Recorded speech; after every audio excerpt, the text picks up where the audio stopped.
Primeiramente, boa noite.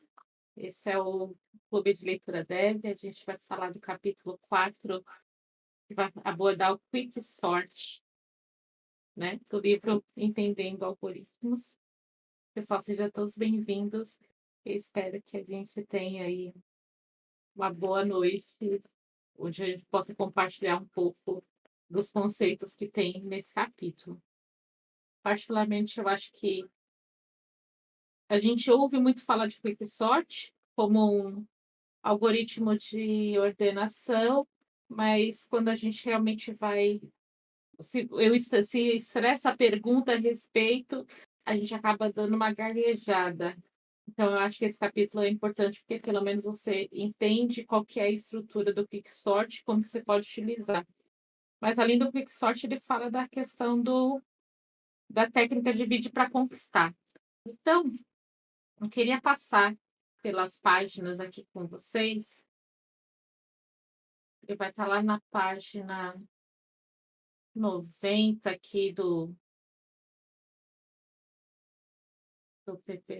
PDF. Eu também tenho esse livro físico. Eu gosto do livro físico porque aí eu consigo rabiscar.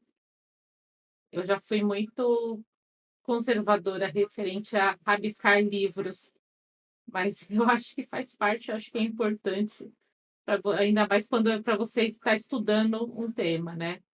Eu acho que se é um livro de, sei lá, de romance, drama, algo do tipo, de não de ficção, você pode até manter o livro para, né, para você poder guardar aí com carinho. Mas quando você faz, sei, quando você tem um livro de estudos, eu acho que vale a pena rabiscar. Aqui, eu acho que eu passei demais, passei mais ou menos. Não sei se vocês têm esse apreço aí por livros. Eu gosto bastante de livro. Aqui? Quase. Isso aqui, capítulo 4. Então, aqui ele está na página 89. Eu não sei se vocês têm aí o PDF para poder acompanhar algum do tipo, assim, depois que tipo, dá um check em páginas que a gente já viu. Vou deixar vocês grandões aqui. Bem, no capítulo 4, no Quick Sort, ele vem aqui já apresentar nessa parte como que vai ser abordado no capítulo, né? Então, ele fala assim um pouquinho, se você se deparar ocasionalmente com problemas que não podem ser resolvidos com algum algoritmo do seu conhecimento, porém, quando um bom desenvolvedor de algoritmos encontra um desses problemas, ele não desiste, pelo contrário, ele utiliza uma ampla gama de técnicas para encontrar uma solução, sendo a técnica de dividir para conquistar a primeira que você aprenderá. Você conhecerá também o Quicksort, um algoritmo de ordenação elegante que é utilizado com frequência. Esse algoritmo utiliza a técnica de dividir para conquistar. Então, em suma, esse capítulo ele vai falar de dois temas, que é dividir para conquistar e depois mostrar o Quicksort em cima da questão de que ele é um desses algoritmos, né? E para ele introduzir esse conceito, ele dá uma situação problema. Então, se você desce um pouquinho aqui, ele dá uma primeira situação que é esse esse problema aqui. Então, se a gente ler aqui essa parte, ele fala assim: "Uma técnica de para conquistar pode levar algum tempo para ser compreendida, por isso veremos 3 exemplos. Primeiro, mostrarei um exemplo visual, depois mostrarei um código de exemplo simples, mas não tão elegante. Gosto do termo elegante. Por fim, nós aprofundaremos o Quicksort, o algoritmo de ordenação que utiliza o dividir para conquistar.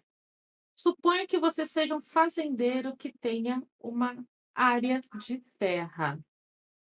Bem, no Brasil não é tão barato ter áreas de terra, mas vamos supor que nós tenhamos aí essa área de terra.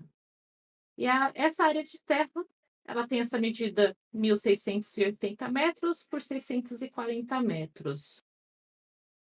E a situação problema é, eu quero dividir em porções quadradas iguais. Só que a gente vê aqui que nós temos um retângulo, né.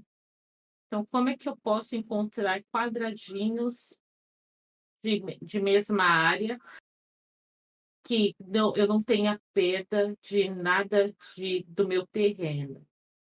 Então, ele vem falando que um método para poder fazer isso seria: você quer dividir sua fazenda em porções quadradas iguais, sendo que essa porções deve ter o maior tamanho possível, assim nenhuma dessas alternativas funcionará. Então a primeira solução é: eu não posso cortar esse terreno ao meio, porque não vai ser quadrado, né, porque se você fazer 1.680 dividido por 2 dá 840. Certo? 800 vai ser um retângulo de 840 por 640. Então eu ainda não tenho quadrados. Então a ideia é que se tenha esses quadrados. Bem, ele coloca 3 situações. Se eu divido ao meio, eu não tenho quadrados.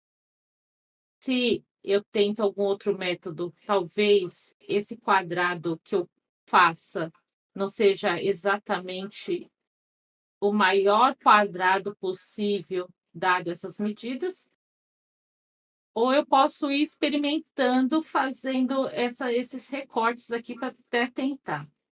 Então, para ele introduzir a questão da estratégia de dividir para conquistar, e relembrando que a gente tinha falado sobre de processos recursivos ou uma função recursiva, então, só para lembrar, não sei se vocês lembram, se quiserem escrever aqui que era uma função recursiva. Vocês lembram disso? Fibonacci. Ah, é, tem o Fibonacci, né? Que dá para resolver por uma função recursiva. Léo, você abriu? Quer falar? Acho que a função recursiva, se eu não estou enganado, é a função que fica chamando ela mesmo, mas você tem que parar, colocar como é que fala? Uma situação para ela poder pausar ali, né? Para ela chegar a um limite ali para ela, senão ela fica sendo eterna. Mas, resumidamente, função recursiva é uma função que chama ela mesma. Sim, é isso aí, é isso mesmo. Então, uma função, ela tem um ponto de, vamos ver, esqueci o termo também, o ponto de parada dela, ela tem um nome específico para isso. É o caso base, isso. Então, Né? enquanto ele não encontra o caso base, ele fica lá se repetindo. E funções recursivas podem causar problemas se você não souber exatamente determinar o seu caso base, porque senão ela vai ficar num looping infinito, e aí ela pode estourar o programa onde ela está inserida, né? O exemplo que a gente tinha dado na outra semana, vou abrir aqui para vocês, do capítulo 3.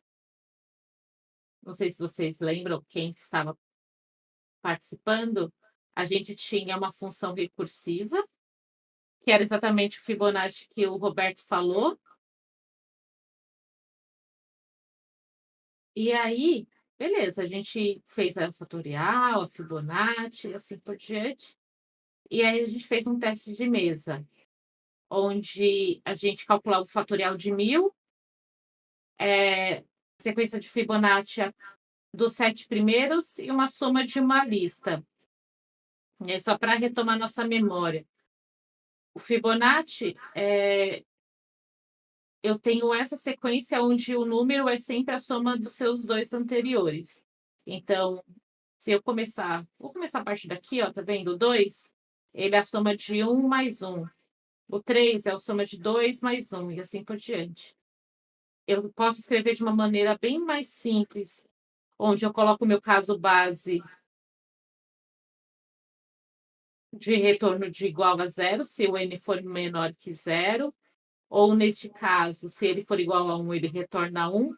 E aí no else, que seria a minha situação recursiva, ele chama ele mesmo, que nem vocês falaram, né? Fibonacci de n menos 1 mais Fibonacci de n menos 2, e a função ela é essa própria.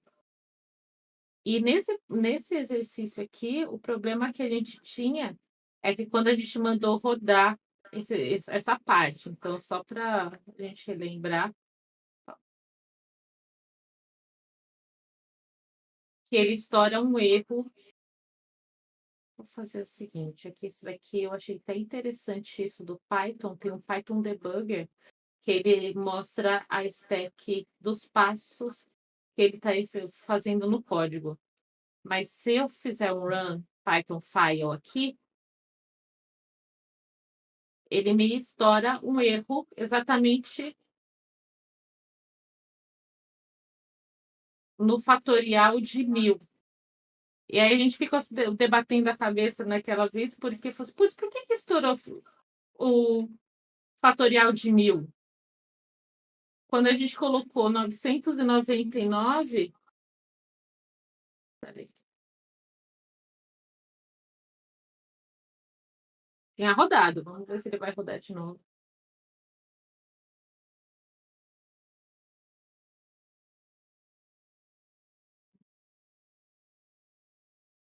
Aí ele trouxe o cálculo. Então a gente viu que ele tem um estouro de memória, um estouro da stack, por isso que ele não faz o acima de 999. Isso é uma trava do próprio Python.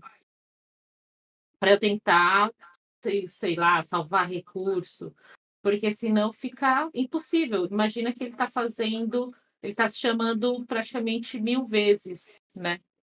E aí, por isso que ele não fez esse cálculo. Mas aí, só para a gente retomar aí o conceito do que era a função recursiva, porque isso vai ser importante para a gente quando a gente pensar no quicksort e até mesmo no método de divide para conquistar. Porque ele vai dar sequência aqui nesse exemplo e ele vai falar exatamente isso. O método de vir para conquistar, essa maneira de resolver um problema, é exatamente encontrar um caso base. Então, se a gente olha para esse problema aqui, onde eu quero esses quadrados iguais, ele vai até desenvolver, né? Ele fala assim: olha, eu vou fazer essas divisões e vou tentar resolver esse problema de uma maneira mais empírica, vamos falar assim. Então, descendo um pouco, ele dá até esse exemplo. Ele falou assim: imagine que você tivesse terreno de 50 por 25. Esse é o caso base, porque neste exemplo, tá? E não necessariamente é o do exercício dos valores do anterior. Porque quando eu divido ao meio ele, eu tenho exatamente 2 quadrados. Então, a ideia desse problema que eu tenho, dessa área aqui de terreno, que seja de 1680 e até por 640, é que será que tem algum caso onde, quando eu dividir ao meio esse terreno, eu tenha realmente 2 quadrados? E aí ele vai nessa pegada, né, nesse desenvolvimento desse pensamento, que é exatamente essa parte aqui. Que ele fala assim: olha, eu tenho o terreno do 1000, eu vou ter que deixar na página, porque senão eu vou errar os números. 1680 por 640. E se a gente dividir em quadrados, ou melhor, tentar retirar quadrados dessa área aí, eu tenho 2 quadrados. Eu tenho 640 por 640, 640 por 640, e esse quadrado 640 por 400. E aí, tudo bem, beleza. Eu retirei 2 quadrados, só que sobrou isso daqui. E aí ele vai fazer esse processo novamente. Ele vai pegar essa área, que não é um retângulo, não é um quadrado, e vai tentar retirar quadrados dessa área. Então, se a gente olhar esse daqui, eu vou ter uma área de 400 por 640. E aí ele vai estressando esse exemplo exatamente assim, recortando ao meio até chegar o momento para saber se eu tenho um caso base que, ao dividir ao meio, eu tenho 2 quadrados. E aí eu já vou voltar para esse algoritmo de Euclides, talvez lembre o nosso ensino fundamental nas nossas aulas de matemática. É só para a gente ver a parte dessa solução. Ele vai estressando essas divisões e ele chega exatamente no caso base que, ao dividir, ele vai dividindo e vai tirando as áreas, né? Ao dividir, eu tenho uma área que foi 160 por 80, e quando eu divido ela, eu tenho 2 quadradinhos de 80. E aí, beleza, esse é o nosso caso básico, que é o que a gente queria. O que que a gente conclui? Que em cima dessa área de 1.680 por 640, o quadradinho maior possível que eu posso ter e que não sobre área nenhuma, vai ser um quadrado de 80 por 80, porque o meu caso base é ele chega nesse quadrado de 80 por 80. E, se vocês tiveram a curiosidade de ver, essa primeira parte aqui do algoritmo de Euclides, nada mais, nada menos é o cálculo do MDC. Vocês lembram como faz MDC? Máximo divisor comum? Não lembro, não. Não tem nem ideia. Lembro que tinha uma linhazinha ali que você ia traçava ao máximo e vinha dividindo por 2, por 2, por 2. Eu acho que, se eu não me engano, é isso. Tem o MDC e tem o Tem mínimo divisor comum e o máximo divisor, alguma coisa assim. é o mínimo múltiplo comum Isso. Denominador comum. e o máximo, ó, tô escrevendo aqui, ó, mínimo múltiplo comum e o máximo divisor comum. Eu Deixa eu lembro ver que você se eu traçava uma linhazinha ali e ia dividindo por 2, eu acho que dava, né? Até chegar ali o E mínimo esse ali. daí é o MMC. É Eu isso? vou deixa eu ver se eu consigo abrir aqui aquela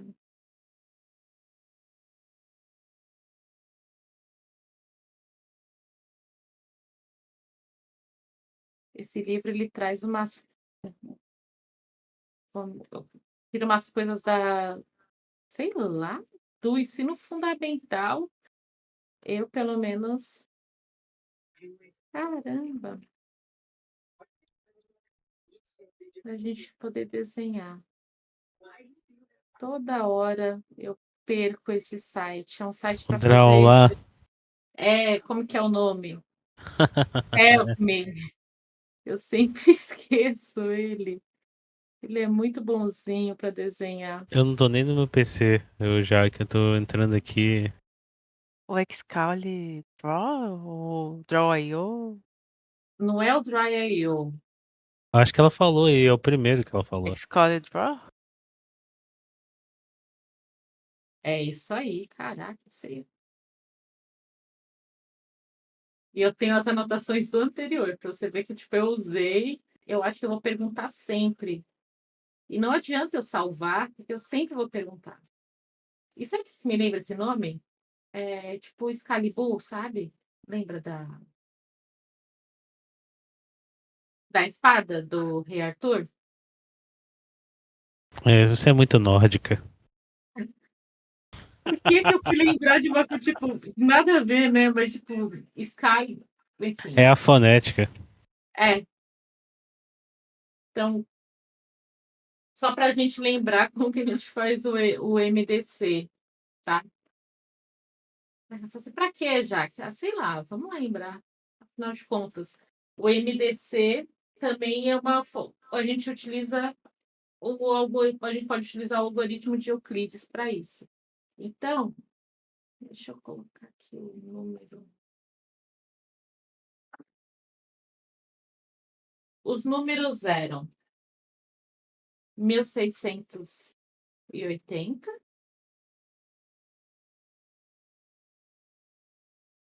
e 640.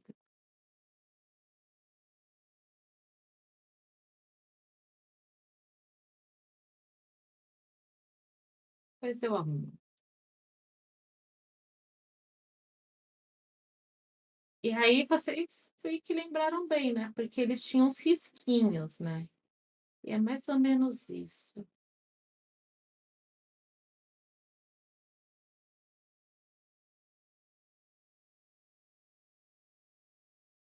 Na lousa é mais fácil de fazer isso.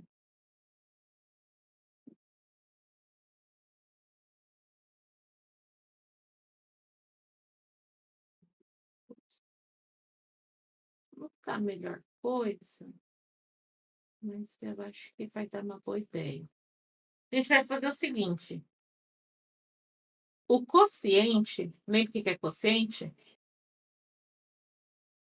Estou resgatando memória, né? Se eu falar que não é feio, O quociente é o valor da divisão. Então, quando eu divido um valor pelo outro, a resposta a gente chama de quociente. E aí ele pode ter ou não ter resto, né? Ter sobra. Então, se eu divido 1680 por 640, e a gente lembra lá do desenho do moço, dá 2, certo? E sobra alguma coisa. Então, esse número 2 eu vou colocar aqui em cima.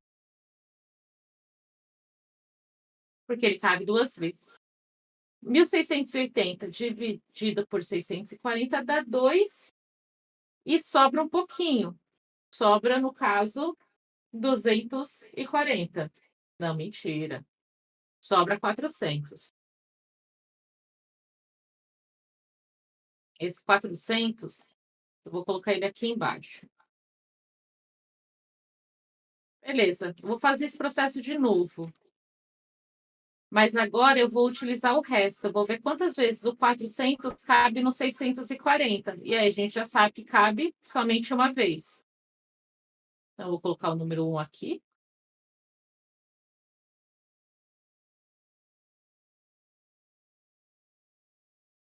E vou colocar o resto, que dá 240 aqui embaixo.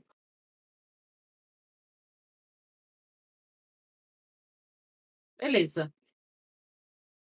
Fazer o processo de novo. Vou colocar agora o 240 aqui e ver quantas vezes o 240 cabe no 400. E a gente sabe que também é 1. Então, Ctrl+C, Ctrl+V. Vou colocar 1 aqui. E vou fazer esse processo até tentar chegar ao valor 0. Quantas vezes 240 cabe no 400? Uma vez. Quanto é que sobra? 160. Então, vou anotar o 160 aqui.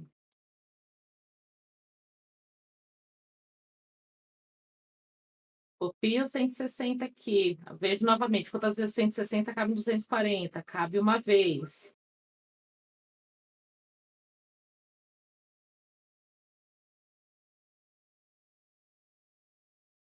Só preciso de mais prática nesse negócio. Sobra 80. Vou colocar os meus 80 aqui. Beleza.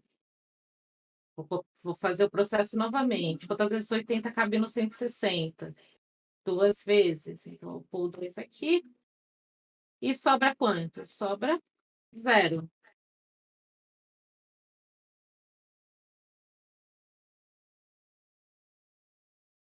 Pôr 0 aqui.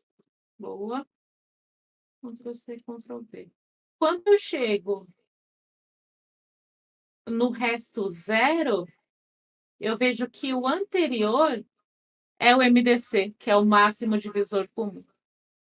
Então, ao invés de fazer aquelas divisões, e na verdade a gente está fazendo o mesmo processo que estava nos desenhos, você encontra que o máximo divisor comum entre esses dois números é 80.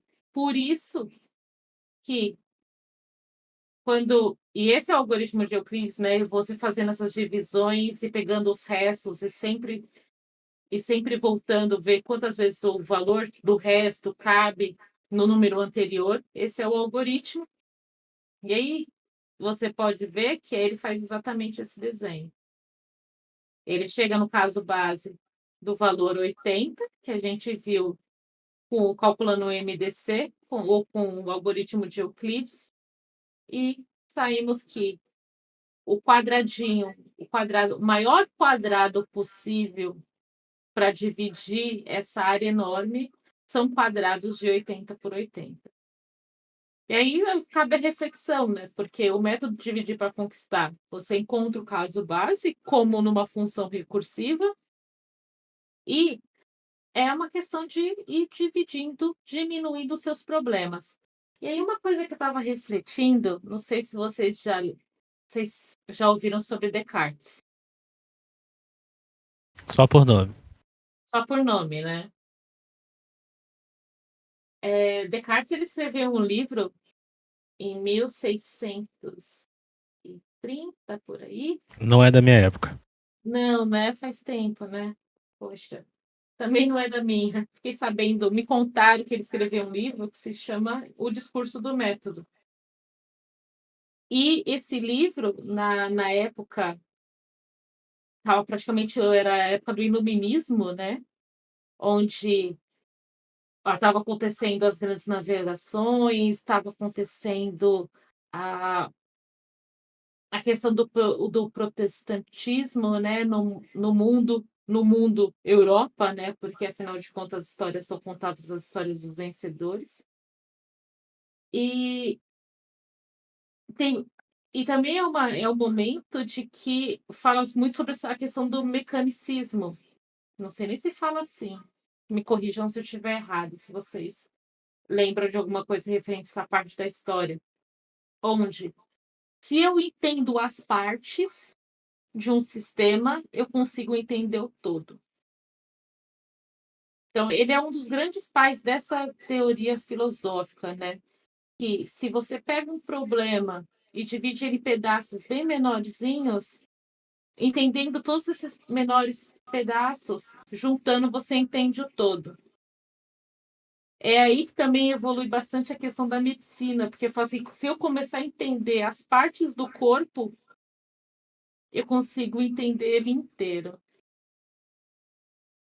E isso me lembra muito, tipo, esse dividir para conquistar, né? Porque a gente tá pegando casos menores, que aí quando a gente resolve esses casos menores, a gente volta todo o processo, porque é um processo recursivo, e se a gente lembra do capítulo passado, como é que funciona a recursão, ela se chama, ela vai criando uma pilha, uma stack das funções que ela vai precisar resolver até ela chegar ao caso base, para ela poder fazer esse retorno. E, e na minha cabeça, de alguma maneira, isso me lembra muito isso. A questão, se você entender as partes, você acaba entendendo o todo. Uma coisa que eu não acredito, porque eu acho que há muito mais, dependendo do problema, tá? Não um problema na área de exatas, mas se a gente pensar em situações, problemas em situações tipo humanas, sabe? Que não é dividindo esses problemas que depois que a gente juntar tudo, parece que ele era maior do que antes. Dá para entender isso? Tipo, as conexões entre os elementos, ela também contam. Então, a partir do momento que você desconsidera essas conexões em situações humanas, tá? Na área Você tá de falando que o humanas. mundo é caótico, eu acho que você tá querendo dizer. Eu tô querendo dizer que não adianta a gente querer dividir o mundo em pedacinhos e querer entender cada pedacinho e depois juntar todo esse conhecimento, que a gente não vai compreender ele por causa das interconexões entre essas partes. Pois é, caótico. Resumindo, Jaqueline, eu acho que a palavra seria caótico, mas eu não sei se faz sentido. Faz sim, porque é a mesma coisa do que existe Ah, eu não lembro de qual. Eu li bastante teoria austríaca de economia, né? E tem uma parte que eles falam sobre fazer um lápis, que não é possível. Por mais que você saiba que ali tem grafite e madeira, você não sabe os métodos de produção e quais são as dificuldades da pessoa que coleta o grafite, qual é a dificuldade da pessoa que coleta a árvore, a pessoa que desenvolve a máquina, toda aquela escala, verticalização, é muito mais complicado quando você tenta fazer uma coisa mais vertical do que horizontal. Horizontal é bem mais simples porque você divide o processo em cadeias. Hum. É isso. Isso me lembra Fordismo, Pois é. quando você tem a cadeia de produção e acaba dividindo e acaba deixando as pessoas alienadas em cima somente de fazer determinada pecinha. E aí se cria seus grandes especialistas em coisa nenhuma, quase em coisa nenhuma, mas que não conseguem juntar todas as peças e construir o carro. Pois Mas é. enfim, isso é outro assunto. Olha, eu tô viajando demais, gente. É isso aí.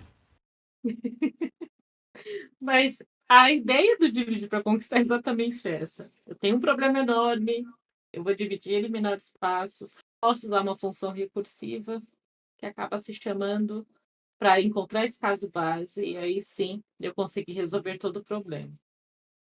E aí foi essa estratégia que ele acaba utilizando para calcular essa área aqui, tudo para explicar esse método de dividir para conquistar. Né? E aí ele dá um recapitular. Descubra o caso base, que deve ser o caso mais simples possível. Descubra como reduzir o seu problema para que ele se torne caso base. O algoritmo dividir para conquistar não é um simples algoritmo que você aplica em um problema, mas sim uma maneira de pensar sobre o problema. E isso daqui me pega bastante. Porque às vezes a gente quer soluções prontas para as coisas, né? Então, o dividir para conquistar é uma forma de ver de resolução e não uma receita que vai ser aplicada para qualquer problema que você tem. Outro exemplo que ele dá aqui, ele dá a questão da soma. Ele tem um array de números e ele quer fazer essa soma. E eu tenho essa maneira de fazer, certo? Eu posso definir uma função chamada soma. Em Python, para construir uma função, a gente usa def, né? Def soma uma lista. Eu inicio um valor total igual a 0. E aí eu faço um for. Para cada elemento dessa lista, eu vou fazendo a soma e retorno o total. E funciona. Acontece que aí ele propõe: será que dá para fazer essa função aqui usando recursão? E aí você fala assim, por quê, né? Para que eu vou dificultar a minha vida? Eu conseguir fazer uma função aí com que 1, 2, 3, 4, 5 linhas me retorna aí o valor da soma do array. E um pouquinho mais para baixo, aí ele explica, né, como que a gente pode fazer isso, pensando que qual que seria o caso base de uma array. E aí o caso base é uma array somente com um elemento, porque aí a soma vai ser aquele próprio elemento. Então o caso base a gente já sabe. E ele faz exatamente essa construção. Tem esses 3 elementos, a soma é 12. Se a gente fazer uma divisão, a gente vê que esse primeiro elemento é a soma desses outros 2. Então, eu poderia criar uma função recursiva onde tira o primeiro elemento, guarda o primeiro elemento, com uma soma dos posteriores, até chegar ao caso base, que é quando ele tem somente um elemento, e retornar exatamente o seu valor. É o que ele vai acabar explicando nessa parte. E aqui também. Mas o que eu achei mais interessante disso, porque quando eu comecei a ler e vi, beleza, eu vou pegar ao invés de usar um for, que teoricamente na minha cabeça é simples, eu vou pensar numa função recursiva. Ele veio falar referente à questão da programação funcional. Linguagens que são estritamente, que têm um paradigma funcional. Por quê? Se a gente pensar Java, as que eu conheço, tá? Java, Python, JavaScript, dá tudo para a gente escrever com paradigma de orientação ao objeto. E aí elas possuem estruturas de for. E aí o que ele traz aqui é que algumas linguagens que são estritamente com um paradigma funcional, elas não têm o for. Aí você fala, meu Deus, como é que eu vou programar sem um for, sem uma iteração? A forma vai ser fazer uma função recursiva. E aí, bom, curiosidade, eu fui dar uma olhada, eu fui perguntar pro chat GPT quais linguagens principais eram linguagens recursivas, ou melhor, linguagens funcionais, né? E aí ele deu alguns exemplos aqui. Deixa eu ver se eu consigo. Aqui, beleza. Fazer um preview aqui.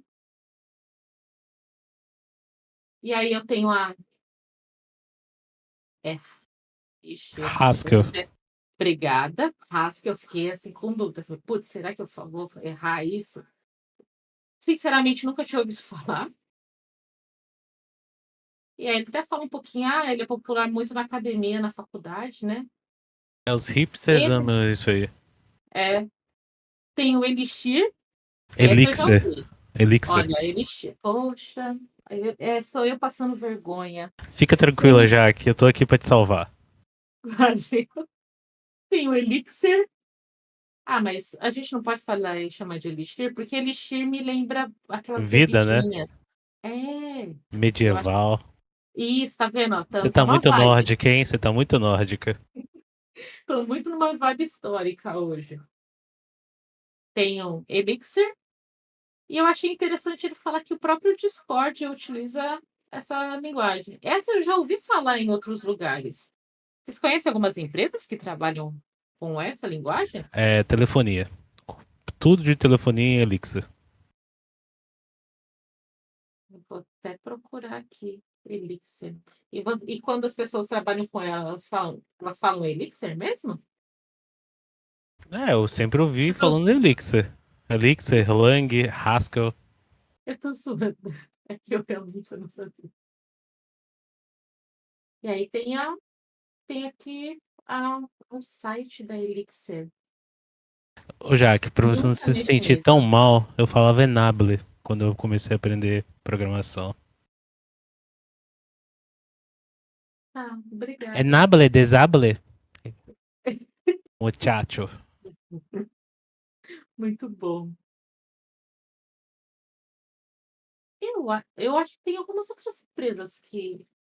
É porque não me é estranho, sabe? Empresas. Eu posso falar mais um Trabalham. pouquinho de Uhum, Elixir? claro. Elixir, ele aceita uma quantidade de conexão monstruosa em um equipamento muito baixo, entendeu?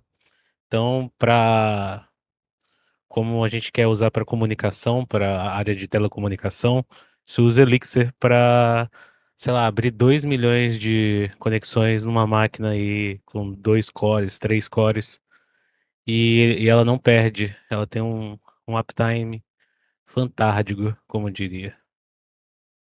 Ele fala que é questão, tipo, em sistemas distribuídos e concorrentes, né? Isso me lembrou quando você tem concorrência de recurso mesmo entre os processos. Por isso que ela é uma boa linguagem, assim. Eu achei ela a única que eu vi, tipo, dessa lista, que eu já lembrei alguma coisa do nome, realmente foi essa daqui. Nem a Haskell eu consegui saber. Essa Erlang, Erlang, isso aí. olha, é a segunda vez que consigo falar certo. Boa. Tá Tá falando, aprendendo. chego lá. Empresas como WhatsApp, T-Mobile, usa Erlang para sua capacidade de construir sistemas que precisam estar sempre disponíveis e de processar milhões de conexões simultâneas. A mesma coisa. Concorrência. Sistemas escaláveis, não necessariamente escaláveis, mas sistemas distribuídos e concorrência de recurso. Essa daqui eu não sei, não. Como é que fala isso? Essa daí eu também não sei não. Pulo. Então a gente pula. E aqui tem o F, usada por empresas que já utilizam .NET, como a Microsoft, tem uma comunidade ativa, principalmente entre desenvolvedores que preferem linguagens funcionais, mas precisam se integrar com o mundo .NET. Interessante. Provavelmente eu não vou trabalhar com essas linguagens, mas eu achei legal a questão de que nessas aqui não se tem o for, não se tem a iteração e é isso, você tem que aprender a usar a função recursiva, porque ele não tem esse recurso, né? Show. Gente, dúvidas? Vocês querem falar alguma coisa sobre isso daí? Porque dividir para conquistar já foi. Tem até uns exercícios que a gente pode discutir aqui. Dúvidas, sugestões? Fala assim, putz, eu entendi dessa maneira. Fiquem aí abertos para a gente conversar sobre essa parte.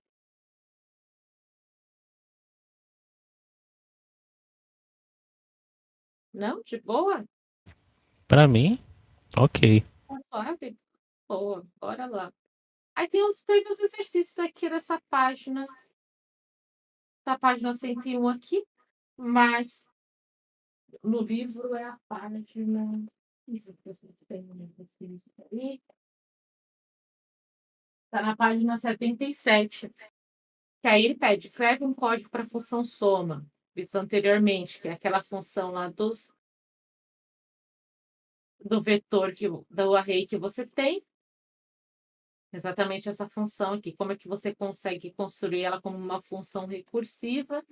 Esse é o primeiro exemplo. Escreva uma função recursiva que conte o número de itens de uma lista, encontre o valor mais alto em uma lista e dessa questão aqui da pesquisa binária, que é o tema do capítulo anterior.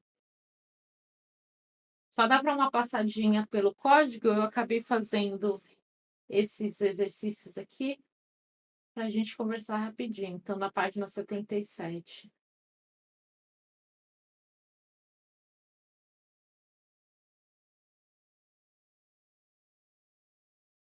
Ih, fechei tudo. Não. Aqui.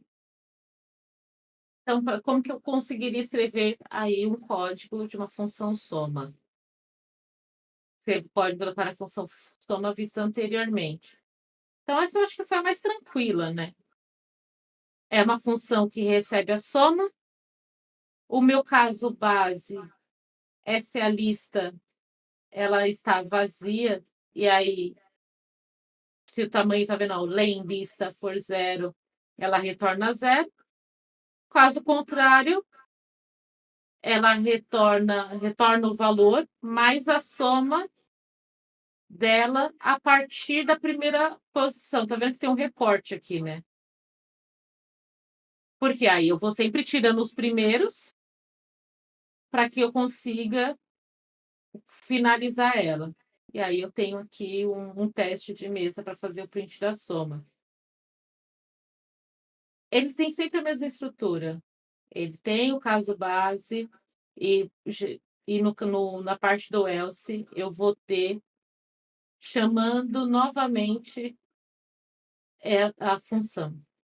Para o contar foi o mesmo processo. Eu quero contar os elementos. Se o length dela, né? Se o tamanho dela for 0, eu retorno 0. Porque esse daqui era para contar a quantidade de itens que tem. Caso contrário, 1 mais passo a lista menos o primeiro elemento. Esse daqui eu achei um pouquinho, não mais trabalhoso, né? Mas é que tem algumas funções em Python que a gente poderia já retornar o valor máximo de uma lista. E aí ele estava sugerindo muito você utilizar dessa maneira, mas aí eu consegui construir utilizando uma maneira mais braçal. E para finalizar, eu só acho que dar uma pincelada sobre essa parte da pesquisa binária, só para a gente lembrar, a pesquisa binária ela dividia, ela chegava no termo do meio, né? Então, quais eram as duas formas de pesquisas que a gente viu nos capítulos anteriores? Uma é a pesquisa item a item, ou a pesquisa binária, que seria uma pesquisa mais rápida. Na pesquisa binária, o que eu faço? Primeiro que a lista ela tem que estar já ordenada, tá? Eu não tenho como fazer uma pesquisa binária numa lista que não seja ordenada. Eu vou lá no meio dessa lista e vejo, e aí eu acho que fica até melhor olhar aqui o exemplo que ele já tinha feito no ScaleDraw, foi exatamente isso. Eu queria procurar o Leandro nessa lista e como é que eu faço utilizando uma pesquisa binária. Eu vou até o meio dela, faço uma comparação. Então, 1, 2, 3, 4, 5, 6, 7, 8, 9. Divido ela, dá 4,5. Então, o índice 5, né? Mas a posição 4, vamos falar assim. Faço uma comparação entre Josi e Leandro. O Leandro, ele não vai estar no lado esquerdo dessa lista, ele vai estar do lado direito. Então, eu reparto, pego somente esses itens e vá exatamente novamente no meio, entre Júlio e Olivia. Por que está desorganizado? Enfim, essa era a ideia. Aí eu achei a Nádia. Eu acho que eu coloquei outros nomes aqui do anterior. Vejo que o Leandro, ele tem que faça a comparação do item. Vejo que o Leandro ele tem que estar antes, né? Considerando aqui as letras. E aí eu consigo encontrar o Leandro. Então, a pesquisa binária, qual que é o caso? Qual que é o caso base, né? Se ela tiver ali uma lista vazia, ela retorna false, né? Caso recursivo, se o item no meio da lista for igual ao item que estamos procurando, ele retorna true. Se o item do meio for maior que o item que estamos procurando, chame a função novamente com a primeira metade da lista. Se o item do meio for menor que o item que estamos procurando, chame a função novamente com a segunda metade da lista. E aí aqui eu tenho a implementação da pesquisa binária. Esse código aqui, eu já subi lá para o repositório, se vocês quiserem depois darem uma mexida a mais. Eu vou passar o link aqui do repositório, do GitHub. Vou abrir aqui. Vocês conseguiram implementar esses códigos? Fizeram alguma coisa aí? Vocês querem mostrar alguma coisa? A gente ficou quase um mês, né, sem falar desse livro. Já tem isso tudo? Mais ou menos, é porque o último encontro a gente não conseguiu fazer. E aí são de 15 em 15 dias. Eu coloquei aí na parte de conversa o GitHub. E aí no GitHub aí eu tenho esse código que eu já subi. E tem também os livros, tem alguns outros encontros, alguns outros vídeos. Depois vocês dão uma olhadinha aí para dar uma reforçada nessa parte. Eu acho que aí, por fim, aí ele acaba chegando no Quicksort. Vocês chegaram a ler essa parte? Acharam interessante ou não? Como é que eu uso, no caso, a função recursiva para saber utilizar o Quicksort? Porque o Quicksort ele é um algoritmo de ordenação, né? E ele é um dos algoritmos que a gente pode dizer que é o mais rápido. Ele precisa de menos, assim, no melhor dos mundos, ele precisa de menos etapas para fazer essa ordenação para você do que outros algoritmos de ordenação. E ele é bastante utilizado, e eu acabei pesquisando bastante sobre ele, assim, nesse ponto, que até mesmo aquelas funções de procurar no SQL, por debaixo dos panos, ela faz um quicksort com uma mesclagem com outros métodos também de ordenação. Ou melhor, não é nem de procurar, né? Quando você pede uma lista, faz um order by, e aí você tem uma planilha enorme lá, tipo um banco de dados que ele não está ordenado, ele utiliza um pouco do quicksort, dependendo de como tiver a estrutura desses dados, para poder fazer essa ordenação. E assim, tem N aplicabilidades. Eu acabei colocando numa outra apresentação isso, mas depois eu compartilho lá no grupo. Porque eu até pesquisei, eu juro para vocês, tipo, perguntei para alguns colegas de trabalho, eu falei: "Vocês já implementaram Quicksorte na vida de vocês, no trabalho?" Porque é uma situação, né, você fala assim: "Cara, por que que eu vou estudar isso se eu nunca vou mexer?" E realmente eu falei com umas 7, 8 pessoas, e elas falaram: "Nossa, nunca usei o Quicksorte, só usei na faculdade." Muita coisa por trás usa, né? Isso. Se você for parar pra pensar. Eu acho que é um É, dos algoritmos mais utilizados, assim, que tá mais enraigado, mas ninguém sabe como funciona aquilo ali. Então passa batido. é exatamente isso. Então, assim, é bom saber esses conceitos, é bom voltar para a base, porque dependendo do problema que você acaba enfrentando quando você está trabalhando, é nessa base que você acaba, tipo, Sendo diferencial. voltando, sendo diferencial. As coisas sempre, você sempre tem que procurar as maneiras mais simples de resolver as coisas, sabe? E se você realmente não pega esse comecinho e dá um cuidado maior, quando você encontra alguns problemas no mercado, né, quando você tem os problemas de performance de máquina, performance de código, é nessa base que você vai voltar para tentar resolver essas questões. E aí foi exatamente isso, tipo, talvez você não vá implementar o quicksort no trabalho, tipo: "Ah, vou montar aqui uma função de quicksort." Afinal de contas, em algumas linguagens ela já está implementada. É a mesma coisa quando a gente vai fazer alguma estrutura de pilha usando, no caso, eu trabalho com Kotlin. Eu não vou fazer uma classe chamada pilha, colocar os métodos da classe certinho. Já na linguagem, eu já tenho implementado para puxar essas estruturas de dados. Mas o que que importa? Saber quais são as características de uma pilha, quais são as características de uma fila, para que eu saiba se essas características dão match com os tipos de dados que eu vou ter que trabalhar para resolver aquele problema. E aí é a mesma coisa aqui na questão do Quicksort.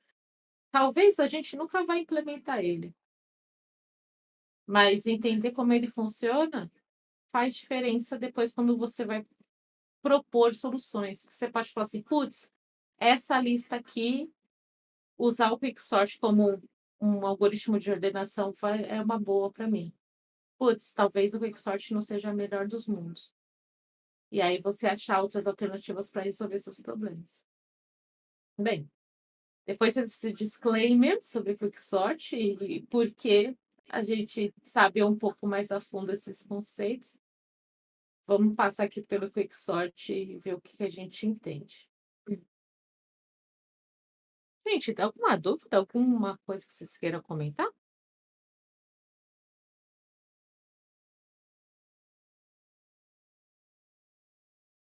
Fábio, Léo, Matheus. Não? Tem problema não. Bom, vamos lá, vamos ver Ao Léo aí abrir o microfone. Opa, Ah, não, só essa questão, né, de algoritmo, igual você estava falando de tanto no quicksort quanto também na ordenação e aquele método de pilha e fila.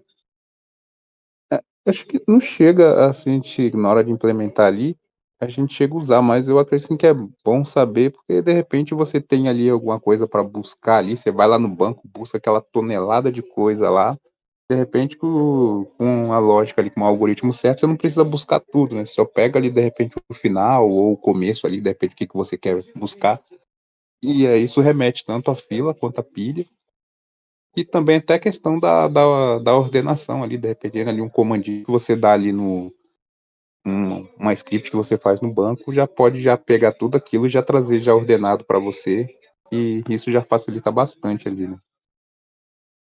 é isso, só para estressar essa conversa, eu eu trabalhei em alguns casos em que a gente estava tentando otimizar como que estava a nossa busca de dados, porque estava demorando. Na verdade, eu tinha uma Lambda, você sabe, eu trabalhava com a stack também da AWS, né, eu trabalho agora também, Com mas Buca, hã? com Buca.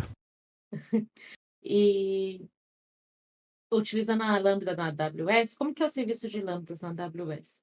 Lambda nada mais é do que uma função. E aí a gente paga por chamada dessa função. Como assim? Ah, você fala assim: "Ah, eu quero que ele consulta a API A, B e C, faça uma combinação aí dos valores e me retorne aqui".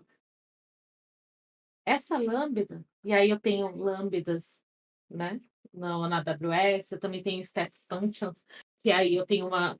A ideia da lambda é que ela faça uma coisinha só e ela vai lá e resolve e já me traga a informação, né? Ele é um serviço que a gente chama que ele é serverless, porque você não pensa na parte da infra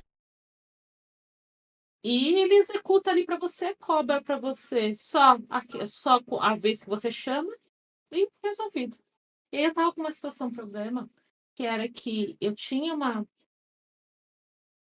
sequência de lambdas, né, numa step function. Ela fazia consultas SQL, ela consultava lá, ela puxava algumas informações no. Ela tinha o banco, como é que fala, dedicado, tinha a questão do S3, que ela puxava algumas informações, e ela estava demorando tipo quase 30 a 40 segundos para fazer todo o processo.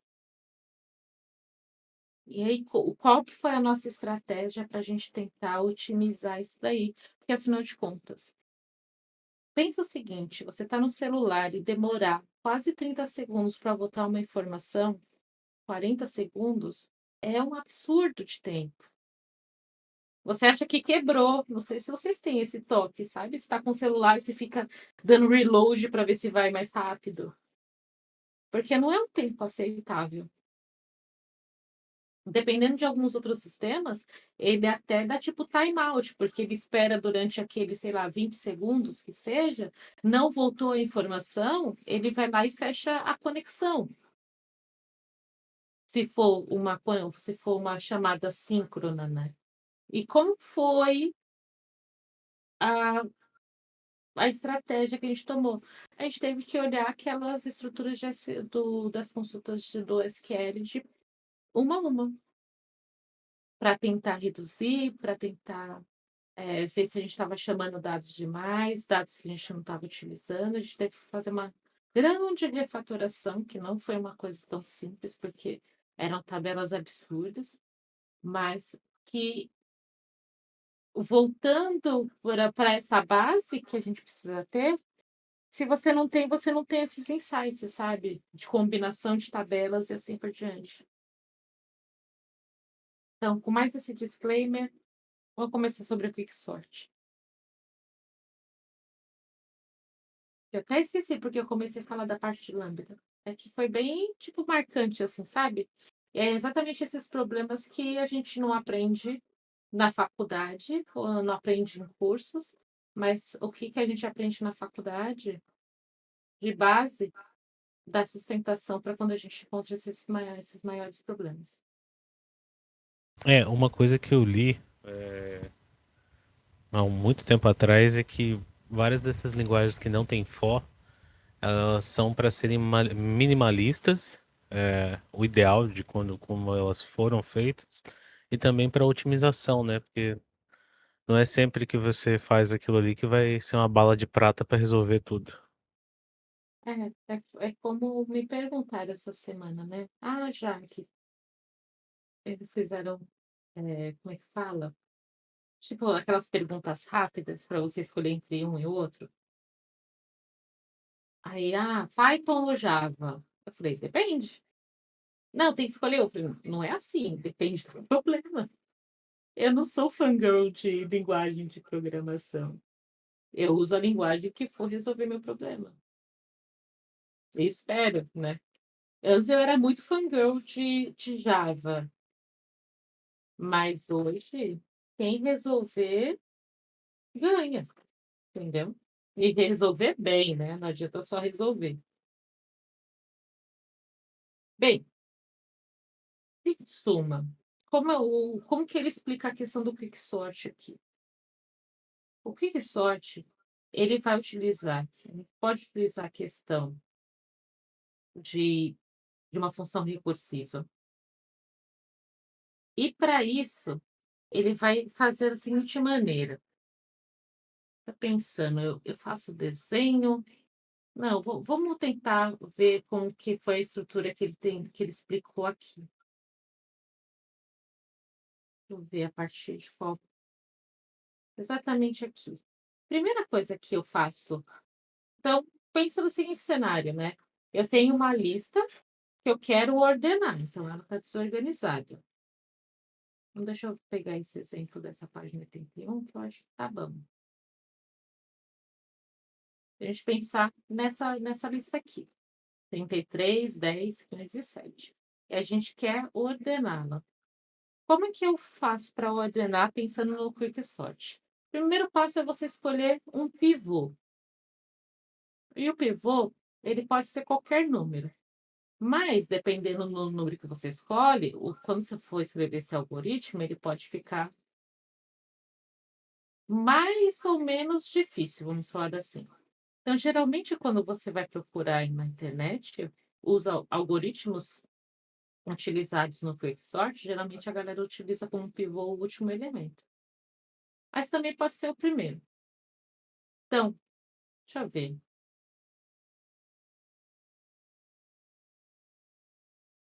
Qual pivô que ele utiliza aqui? Ele utilizou o 33. Que nesse caso é o primeiro da lista dele? Deixa eu ver aqui no livro. Fica mais fácil. Isso, é o primeiro. Então, se a gente descer aqui um pouquinho, a lista que ele tem é essa pequena. Ele utiliza o 33 como pivô. Bom, escolhi o meu pivô. O que eu faço agora? Os elementos que forem menores que ele, eu coloco à esquerda. E os elementos que forem maiores que ele, eu coloco à direita. Quando ele passar por toda a lista, e nesse caso aqui é muito simples, né? Porque ele vai passar, ele vai fazer uma comparação do 33 com 15. Ah, 15 é menor, então ele joga para a esquerda. 33 com 10. Pô, 10 é menor. Eu jogo para a esquerda, ele meio que termina. Mas se você pensar numa lista maior, eu vou ter sempre esse jogo de jogar números para a esquerda e jogar números para a direita. Beleza, fiz isso, fiz isso. Então, teoricamente, aquele número ele está na posição já exata que ele deveria estar em relação aos demais números. Dá para entender isso? Porque se todos os números menores que ele já estão na esquerda e os maiores já estão à direita, o que vai surgir aí pensando nessa lista? Eu vou ter uma partição, que aí é o termo que é utilizado, que é uma parte dessa lista, então a sublista, que é a parte da esquerda e é a parte da direita. O que eu vou fazer com essas partições? O mesmo processo. Peguei essa parte menor, escolho um pivô, já que nesse caso ele está sempre escolhendo o primeiro. Vou fazer o mesmo jogo. Esquerda, os menores, direita, os maiores. Já organizei, vou para a sublista, vamos falar assim, até chegar no caso base, que nesse caso é o quê? Quando essa lista só tem um elemento. E aí, lembrando da estrutura da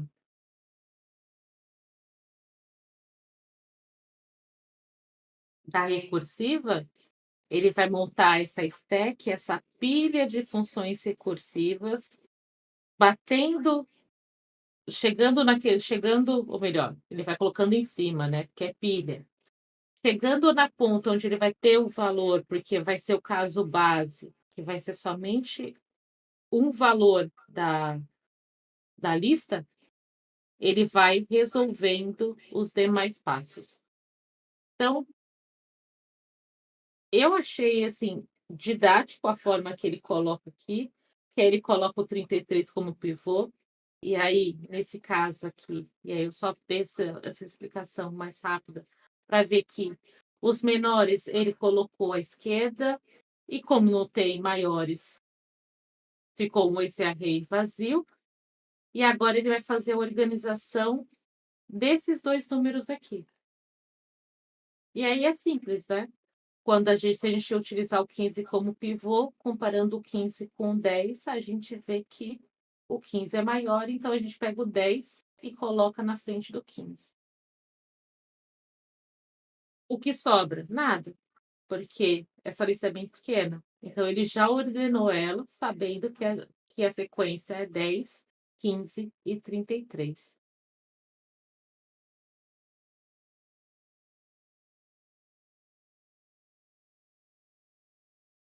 Então, assim, resumindo demais, né? Escolha um pivô, que no caso ele escolheu o 33. Particiono o array em 2 subarrays, porque eu vou ter o array da direita e o array da esquerda. Coloco os elementos menores e maiores para cada lado, até chegar ao caso base, que é quando a gente tem um array de somente um elemento, e aí a gente volta resolvendo cada função recursiva gerada nessa pilha de funções recursivas.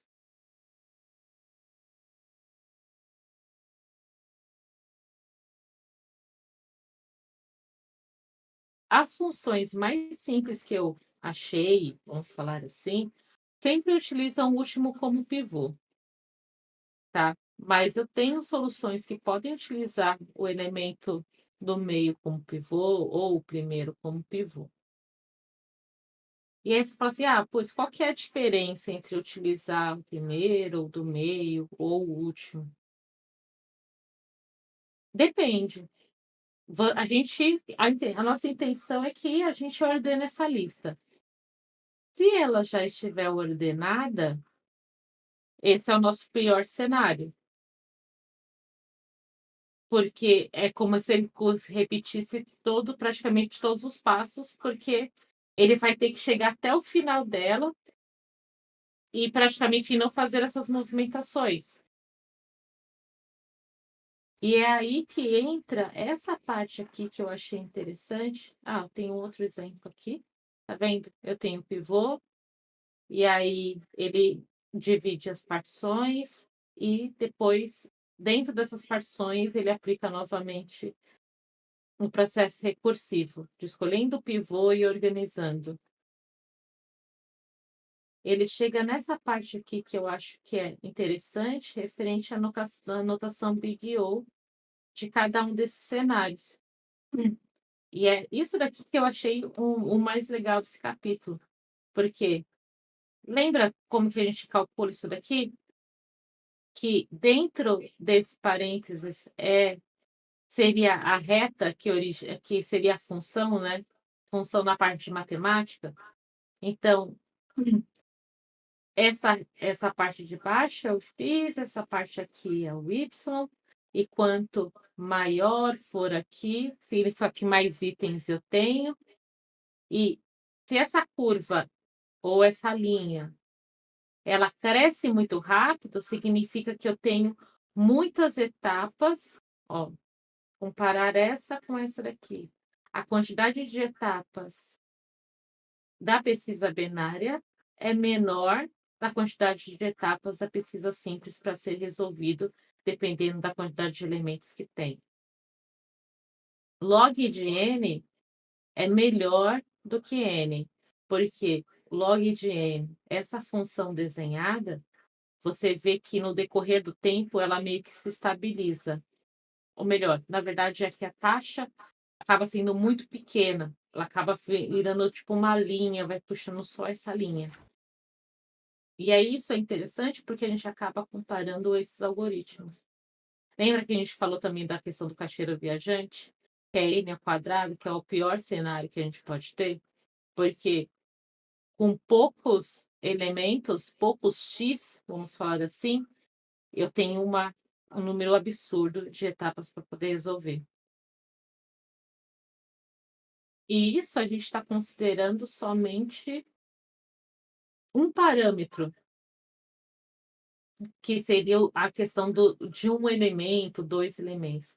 Agora, imagina quando a gente tem que combinar esses tipos de algoritmos e quanto tempo de processamento ou a questão de performance acaba influenciando, ou a questão tipo de ter que fazer a reserva desses recursos para que essa máquina faça esses cálculos, seja cálculo ou não. Essa tabela aqui ela é bem significativa para mim. E eu aprendi bastante assim, com esse livro, lendo esse livro, principalmente nessa anotação. Eu não entendia muito bem. Vocês querem comentar alguma coisa, gente? Eu tô falando demais. Tá sendo maravilhoso. Então tá bom. Vou acreditar. Ele faz uma comparação entre o Merge e o Quicksort. E aí eu coloquei um vídeo lá para vocês, não sei se vocês chegaram a ver.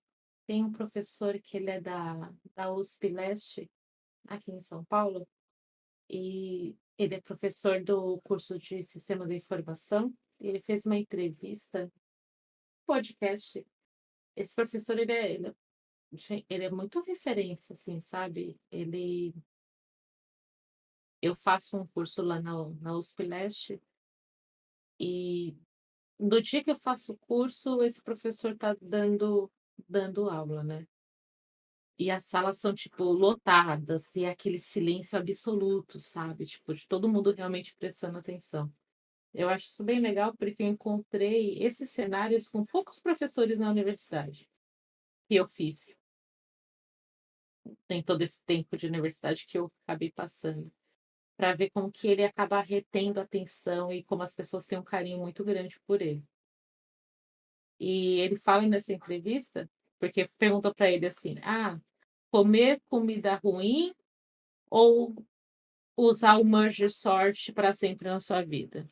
E aí ele faz uma piada: "Ah, eu vou ter que conviver comendo comida ruim, porque os meus algoritmos de ordenação, eles têm que ser", esqueci a palavra, "tem que ser eficientes". Uma piadinha, né, é isso. Mas depois eu mando para vocês de novo. Ele é um Ele chegou a fazer ficar como, não sei se era estágio, ele fez um programa dentro da Microsoft que ele acabou sendo convidado para ir na casa do Bill Gates, ter um jantar com Bill Gates. Não só ele, né, tipo, muitas pessoas, mas imagina aí a cena, né. Eu achei bem interessante ele contando também essa história, depois eu compartilho com vocês lá. Mas aí só para contextualizar porque eu estou falando isso, porque se você comparar o Merge Sort e o Quicksort, você vai ver que o Quicksort ele é melhor, né, ele tem uma performance melhor. Isso já está quase já no finzinho do livro. Deixa eu ver qual que é a página que ele tem aqui, ó, que é na página 85. Aí ele faz essa comparação entre os dois, que eu achei também bem interessante.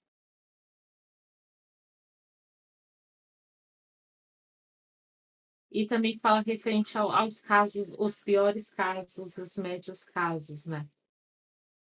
E é o que eu estava falando para vocês, que é a parte tipo, qual escolher o pivô? Qual que vai ser o meu pior caso quando eu tiver um quick sort para fazer? O pior caso se ela já é uma lista que ela já está ordenada, porque ela sai de um big O de log de n para, eu não me lembro, não sei se é n ao quadrado. Não, não é n ao quadrado. Vocês lembram qual que é?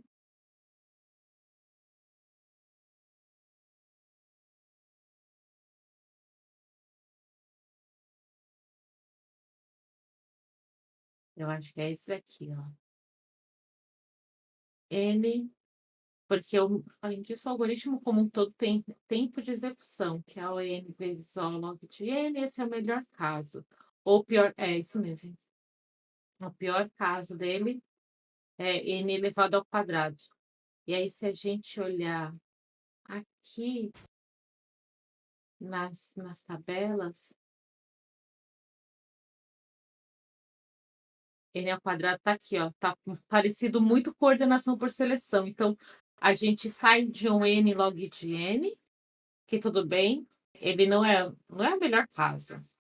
Mas ele é o melhor caso para uma ordenação de listas, ordenação de dados, por uma N elevado ao quadrado, quase se comparando a uma ordenação por seleção, em questão de complexidade. Não complexidade, mas a questão de eficiência, né?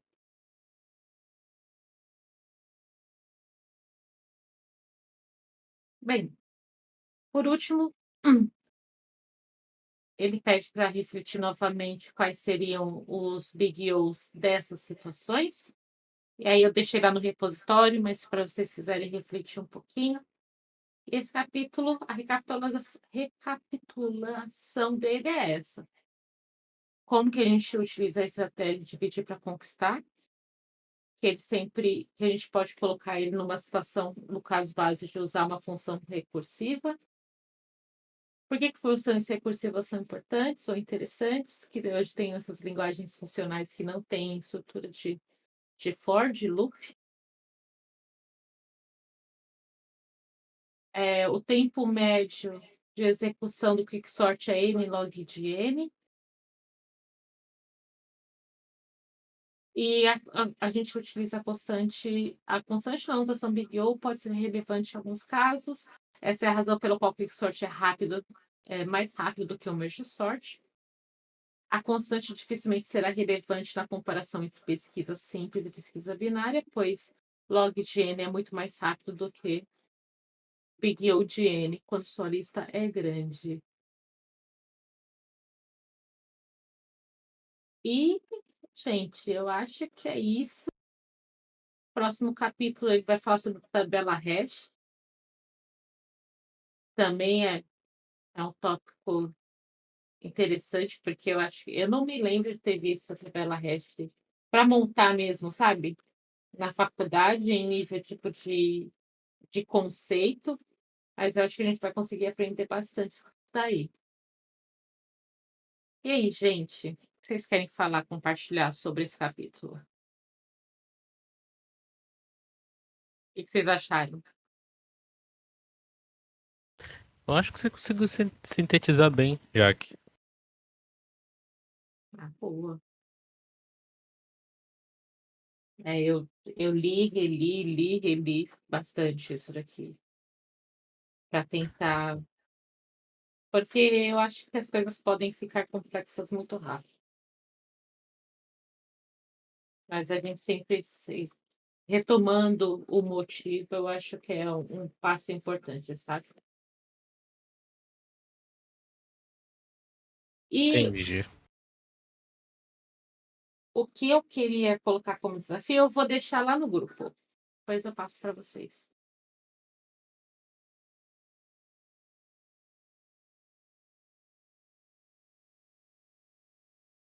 Vocês querem dar alguma posição? O que vocês acharam desse capítulo? Léo? O Matheus ainda a gente não ouviu a voz dele e acho que o Fábio também não, né?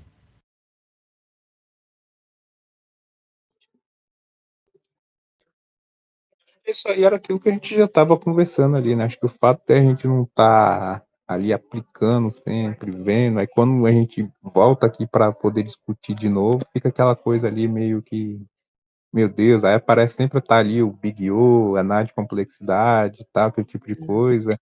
Aí volta de novo, como a gente não está ali vendo isso, a gente está mais ali com for, com while, alguns if, else, aí quando vem essa questão de busca e ordenação, fica esse elefante ali na sala, né? Meu Deus, como assim? Na faculdade explicaram isso, eu sempre.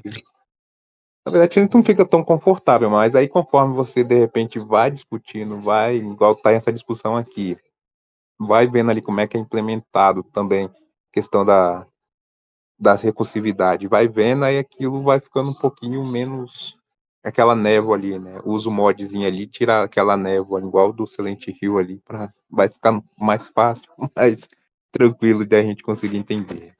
Deglutível. É verdade, é bem isso mesmo. E não adianta, né? A gente acaba tendo que consumir todos esses materiais novamente.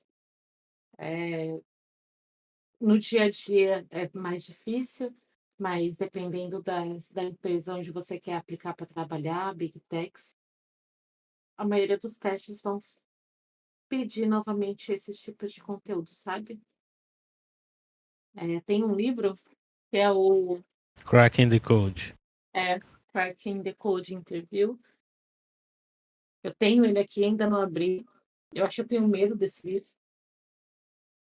Que ele tipo, é uma coletânea de perguntas de entrevistas técnicas e tem uma porrada assim de algoritmo já resolvido, né? Tipo, mas mesmo assim, eu acho que dependendo do contexto onde você está, você vai utilizar mais ou menos.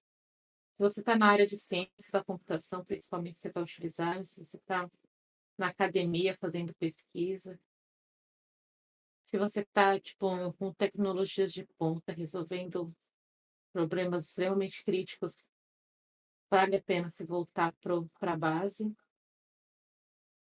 E é praticamente isso, galera. Queria agradecer por hoje. Muito obrigada pela presença de vocês. No nosso próximo encontro, a gente fala aí sobre o capítulo 5, que é sobre a tabela hash. Fica. Olha, eu já tinha até marcado. É que eu li esse livro já ano passado. Estou lendo novamente. Fica a questão de, se vocês quiserem trazer exemplos de utilizar. Eu acho que a tabela hash é mais fácil de você utilizar exemplos da vida real, vamos falar assim. Dá para a gente conversar mais sobre isso. É isso.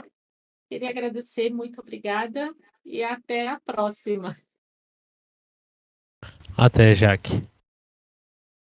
Falou, pessoal.